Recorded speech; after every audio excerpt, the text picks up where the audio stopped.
Thank you, Honorable Speaker. Honorable Speaker, I'll start by thanking my colleagues for the great support they've shown towards this bill.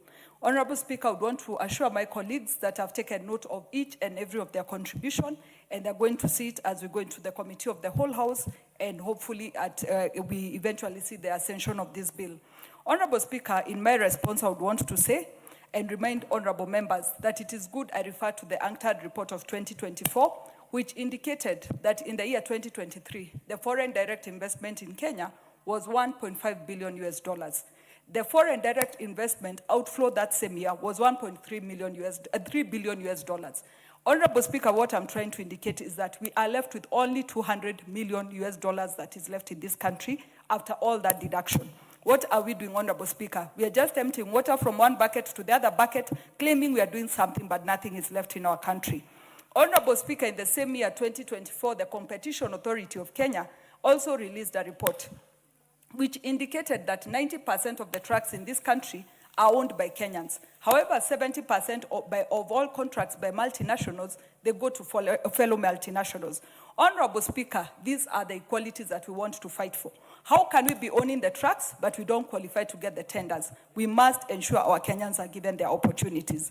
Honorable Speaker, I would want to take us all back to a country called China, which when it started doing its high-speed rail, it engaged the country of France, Germany, and Japan.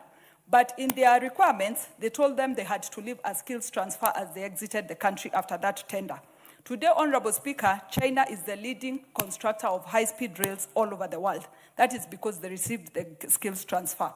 Honorable Speaker, I appreciate all the amendments and proposed amendments members have given, including what our proper definition of what a local content is, proper definition of a foreign company, proper definition of even what we are going to be giving as a penalties, as well as our proposal to have a local content compliance authority. Honorable Speaker, all these will be considerations that will be made. Honorable Speaker, let me give a special thanks to the Honorable Member of Matungulu and the Honorable Member of Nyeri for giving us an introduction into something we had not thought about into this bill, because we have to further protect the local host communities, even as we speak about local content as a whole republic. Honorable Speaker, I must also appreciate Honorable Amina Mnazi of Malindi, who brought in the tourism sector also, where we have hotels in Malindi that only employ foreigners, the cooks are foreigners, everything is foreign in those hotels. We must protect our people, we must give them opportunities to serve.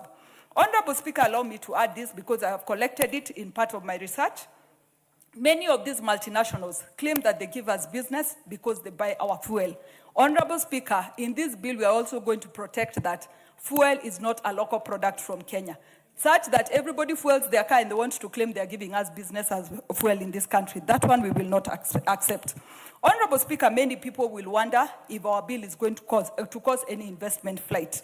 It is good to assure everybody that the countries that lead in foreign direct investment have even more stringent laws than this country of ours.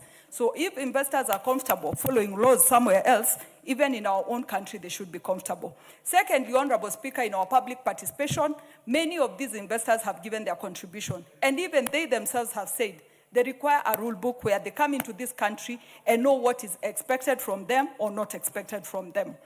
Honorable Speaker, we must also change our attitude as Kenyans, because anytime we talk about skills from Kenya, products from Kenya, Kenyans will always ask, are we qualified?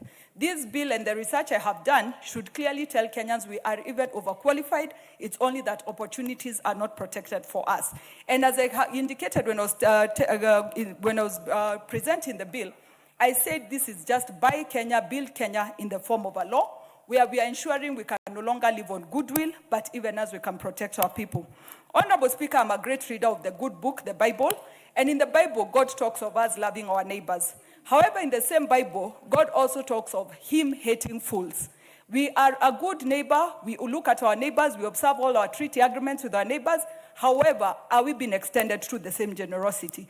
Honorable Speaker, we must put Kenyans first, even as we go into these trading blocks, these treaties, and all agreements that we have. Honorable Speaker, as I conclude, it is good for me to take this Honorable House back to the year 2014, when the Communications Authority put in a regulation that 40% of our broadcasting on Kenyan media houses had to be Kenyan content. I remember, Honorable Speaker, we all went berserk wondering what we were going to watch, and we all kept wondering what our local content would look like. Today, Honorable Speaker, what looked like the impossible is now at 94.6% compliance. Honorable Speaker, this is a bill that can be complied to. This is a bill that people can honor, and this is one bill that is going to ensure our Kenyans get jobs and get opportunities, and even as we become a competitive country, just like any other. Honorable Speaker, I beg to reply. Very well. We